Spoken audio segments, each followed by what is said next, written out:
Assalamualaikum warahmatullahi wabarakatuh.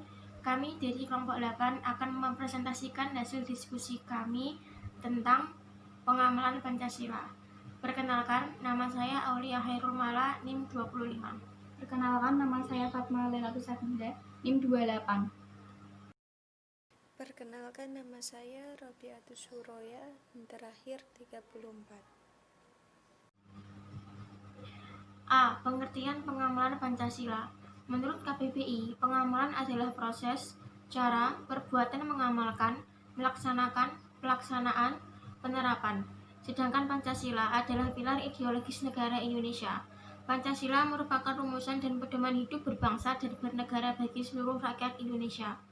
Dapat disimpulkan bahwa pengamalan Pancasila adalah sebuah proses atau cara melaksanakan nilai-nilai Pancasila dalam kehidupan masyarakat Indonesia. B. Pedoman pengamalan Pancasila. Butir-butir pengamalan Pancasila adalah uraian detail dari beberapa poin yang diturunkan dari substansi tiap sila dalam Pancasila sebagai upaya melaksanakan nilai-nilai Pancasila dalam kehidupan bermasyarakat, berbangsa, dan bernegara. Pedoman dalam penghayatan dan pengamalan Pancasila atau Eka Prasetya Pancakarsa adalah sebuah panduan tentang pengamalan Pancasila dalam kehidupan bernegara semasa Orde Baru. Dalam perjalanannya, 36 butir Pancasila dikembangkan menjadi 45 butir oleh PP7. Butir-butir tersebut diantaranya adalah sebagai berikut. Sila pertama. 1. Bangsa Indonesia menyatakan kepercayaannya dan ketakwaannya terhadap Tuhan Yang Maha Esa. 2. Manusia Indonesia percaya dan takwa terhadap Tuhan Yang Maha Esa sesuai dengan agama dan kepercayaan masing-masing menurut dasar kemanusiaan yang adil dan beradab. 3. Mengembangkan sikap hormat menghormati dan bekerja sama antara pemeluk agama dengan penganut kepercayaan yang berbeda-beda terhadap Tuhan Yang Maha Esa. 4. Membina kerukunan hidup di antara sesama umat beragama dan kepercayaan terhadap Tuhan Yang Maha Esa. 5. Agama dan kepercayaan terhadap Tuhan Yang Maha Esa. 6. Mengembangkan sikap saling menghormati, kebebasan menjalankan ibadah sesuai dengan agama dan kepercayaan masing-masing.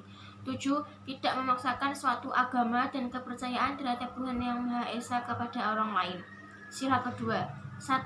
Mengakui dan memperlakukan manusia sesuai dengan harkat dan martabatnya sebagai makhluk Tuhan Yang Maha Esa. 2. Mengakui persamaan derajat, persamaan hak dan kewajiban asasi setiap manusia tanpa membeda-bedakan suku, keturunan, agama, kepercayaan, jenis kelamin, kedudukan sosial, warna kulit, dan sebagainya. 3. Mengembangkan sikap saling mencintai sesama manusia. 4. Mengembangkan sikap saling tenggang rasa dan tepi selera. 5. Mengembangkan sikap tidak semena-mena terhadap orang lain. 6. Menjunjung tinggi nilai kemanusiaan. 7. Gemar melakukan kegiatan kemanusiaan. 8. Berani membela kebenaran dan keadilan. 9. Bangsa Indonesia merasa dirinya sebagai bagian dari seluruh umat manusia. 10. Mengembangkan sikap hormat menghormati dan bekerja sama dengan bangsa lain. Sila ketiga. 1. Mampu menempatkan persatuan, kesatuan, serta kepentingan dan keselamatan bangsa dan negara sebagai kepentingan bersama di atas kepentingan pribadi dan golongan. 2. Sanggup dan rela berkorban untuk kepentingan negara dan bangsa apabila diperlukan. 3. Mengembangkan rasa cinta kepada tanah air bangsa. 4. Mengembangkan rasa kebanggaan berkebangsaan dan bertanah air Indonesia. 5. Memelihara ketertiban dunia yang berdasarkan kemerdekaan, perdamaian abadi, dan keadilan sosial. 6. Mengembangkan persatuan Indonesia atas dasar Bhinneka Tunggal Ika. 7. Memaukan pergaulan demi persatuan dan kesatuan bangsa. Sila keempat. 1. Sebagai warga negara dan warga masyarakat, setiap manusia Indonesia mempunyai kedudukan, hak, dan kewajiban yang sama. 2. Tidak boleh memaksakan kehendak kepada orang lain. 3. Mengutamakan musyawarah dalam mengambil keputusan untuk kepentingan bersama. 4. Musyawarah untuk mencapai mufakat diliputi oleh semangat kekeluargaan. 5. Menghormati dan menjunjung tinggi setiap keputusan yang dicapai sebagai hasil musyawarah. 6. Dengan iktikad baik dan rasa tanggung jawab menerima dan melaksanakan hasil keputusan musyawarah. 7. Di dalam musyawarah diutamakan kepentingan bersama di atas kepentingan pribadi dan golongan. 8. Musyawarah dilakukan dengan akal sehat dan sesuai dengan hati nurani yang luhur. 9. Keputusan yang diambil harus dapat dipertanggungjawabkan secara moral kepada Tuhan Yang Maha Esa. menjunjung tinggi harkat dan martabat manusia, nilai-nilai kebenaran dan keadilan, mengutamakan persatuan dan kesatuan demi kepentingan bersama. 10. Memberikan kepercayaan kepada wakil-wakil yang dipercayai untuk melaksanakan permusyawaratan. Sila kelima. 1. Mengembangkan perbuatan yang luhur yang mencerminkan sikap dan suasana kekeluargaan dan kegotong royongan. 2. Mengembangkan sikap adil terhadap sesama. 3. Menjaga keseimbangan antara hak dan kewajiban. 4. Menghormati hak orang lain. 5. Suka memberi pertolongan kepada orang lain agar dapat berdiri sendiri. 6. Tidak menggunakan hak milik untuk usaha-usaha yang bersifat pemerasan terhadap orang lain. 7. Tidak menggunakan hak milik untuk hal-hal yang bersifat pemborosan dan gaya hidup mewah. 8. Tidak menggunakan hak milik untuk bertentangan dengan atau merugikan kepentingan umum. 9. Suka bekerja keras. 10. Suka menghargai hasil karya orang lain yang bermanfaat bagi kemajuan dan kesejahteraan bersama. 11. Suka melakukan kegiatan dalam rangka mewujudkan kemajuan yang merata dan berkeadilan sosial. C. Pengamalan Pancasila dalam kehidupan bermasyarakat, berbangsa, dan bernegara. Mengamalkan Pancasila sebagai dasar negara berarti menggunakan Pancasila sebagai dasar negara untuk mengatur penyelenggaraan pemerintah negara.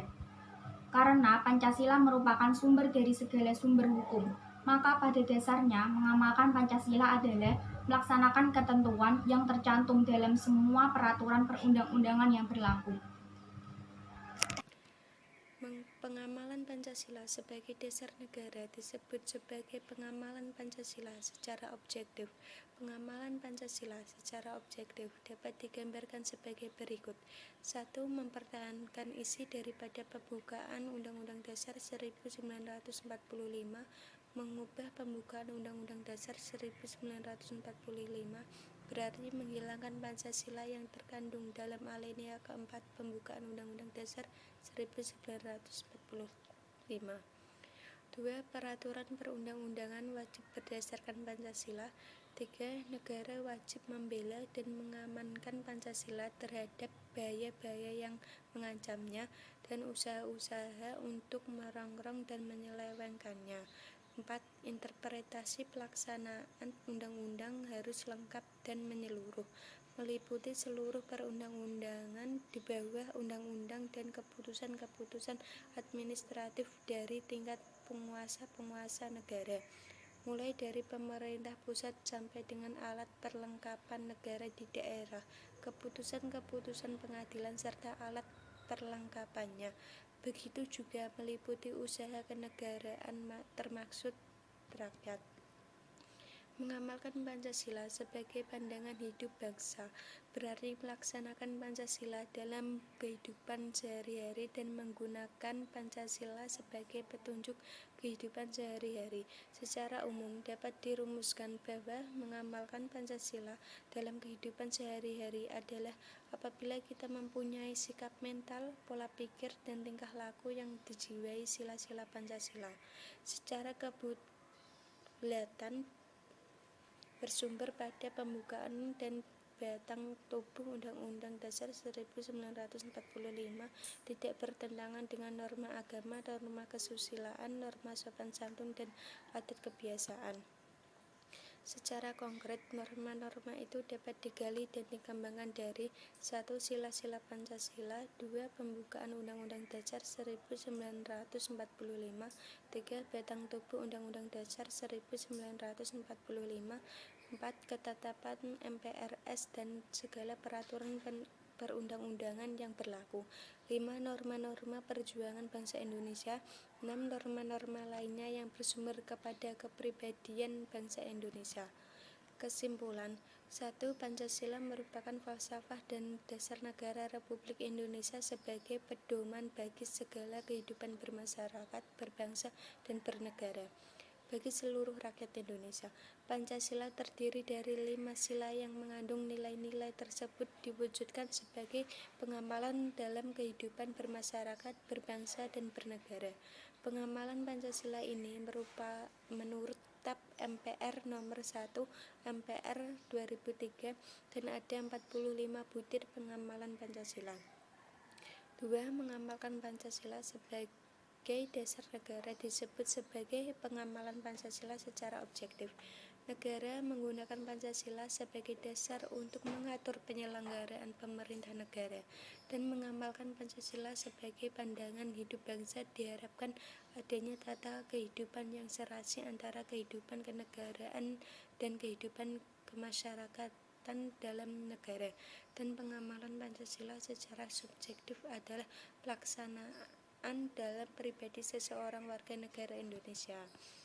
Terima kasih, kurang lebihnya mohon maaf. Wabillahi taufik wal hidayah. Wassalamualaikum warahmatullahi wabarakatuh.